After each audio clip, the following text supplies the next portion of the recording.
Hello lovely people, ce samedi 13 juin 2026, Pan African Time ouvre depuis le cœur du Sahel. Ce soir, 3 sujets, une seule ligne, la vie réelle des peuples du Niger. 368 puits creusés dans le désert du Ténéré par une association française. Des écoles, des dispensaires, une question qui dérange.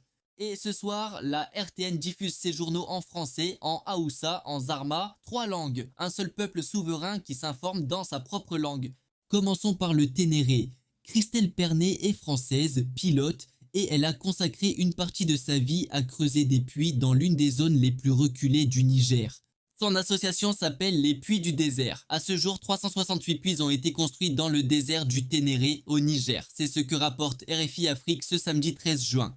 Ces puits ne sont pas que des trous dans le sable. Selon RFI, ils ont permis la création d'écoles, de dispensaires et d'activités génératrices de revenus pour les populations de la région.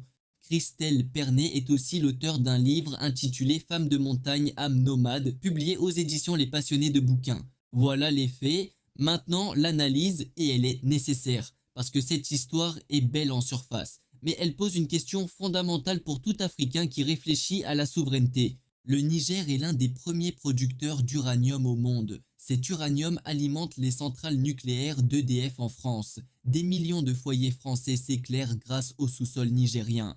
Pourtant, des villages du Ténéré n'ont pas accès à l'eau potable. Ce sont des associations étrangères, aussi bien intentionnées soient-elles, qui viennent combler ce vide. C'est là, mes frères, que la question de fond émerge. Ce qu'il faut comprendre, l'exploitation de l'uranium nigérien par des multinationales occidentales pendant des décennies n'a pas produit les infrastructures que les populations du Ténéré méritent. C'est la définition du pillage des ressources.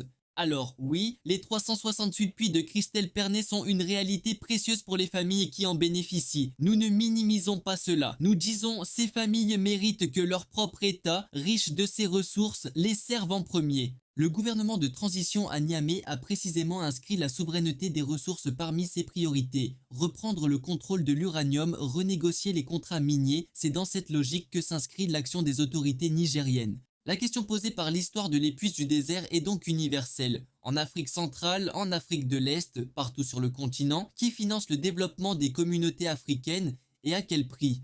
Deux récits coexistent sur cette histoire. RFI présente Christelle Pernet comme une héroïne humanitaire, et c'est une lecture honnête de son action personnelle. Mais ce cadrage ne pose jamais la question structurelle. Sous un angle souverain, la presse française valorise l'initiative individuelle occidentale sans interroger pourquoi les États africains riches en ressources ne financent pas eux-mêmes ces infrastructures vitales. C'est le cadrage de l'aide, pas celui de la justice.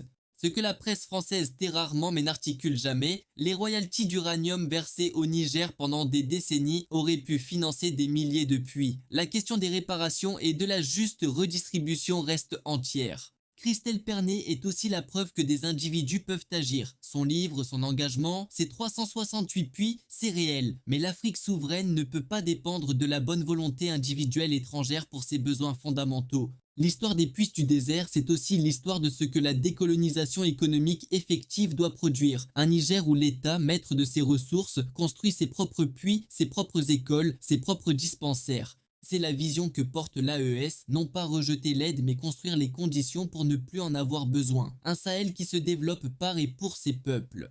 Voilà pour le Ténéré. Maintenant, cap sur Niamey où la radio-télévision du Niger a diffusé ce soir ses journaux télévisés. Et c'est en soi une information.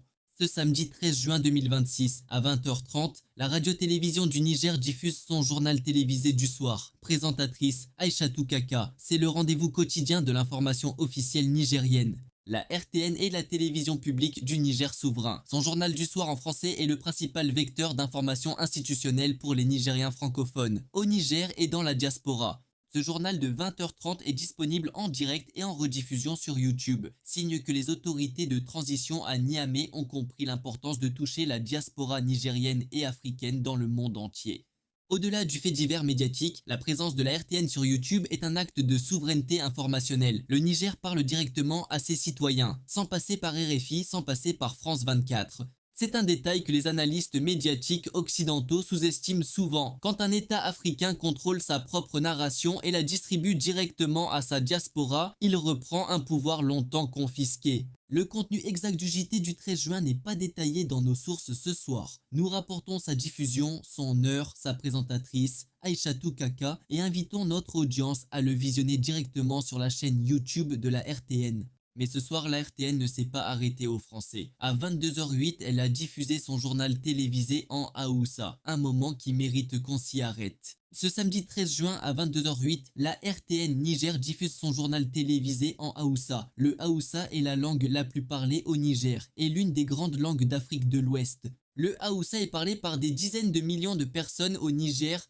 au Nigeria, au Ghana, au Cameroun, au Soudan. Diffuser un JT en Haoussa, c'est s'adresser à une Afrique qui dépasse les frontières coloniales. En toile de fond, la politique linguistique de l'AES reconnaît les langues africaines comme vecteurs d'information et de souveraineté culturelle. Informer en Haoussa, c'est refuser que la langue française soit le seul prisme de la réalité nigérienne.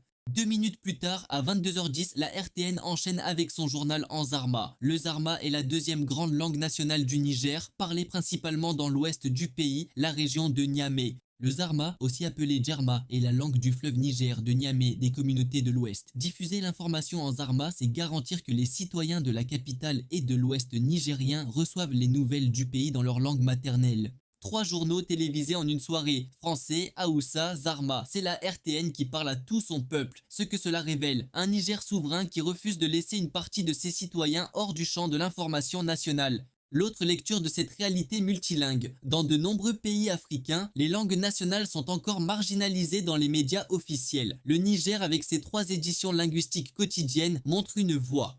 Pour les Nigériens de la diaspora, à Paris, à Bruxelles, à New York, à Abidjan, regarder le JT en Haoussa ou en Zarma sur YouTube, c'est garder le lien avec la terre, avec la famille, avec le pays souverain.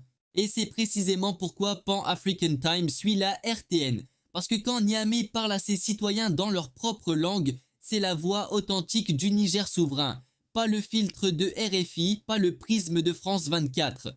Ce soir, 3 journaux télévisés de la RTN Niger, un entretien sur RFI à propos du Ténéré et une question qui traverse tout. Comment le Niger souverain construit-il son avenir? En eau, en information, en dignité. Frères et sœurs africains, où que vous soyez dans le monde, que vous regardiez depuis Niamey, Lagos, Dakar, Kinshasa, Johannesburg, Paris, Montréal ou Kingston, cette question du Niger vous appartient. Elle appartient à toute l'Afrique.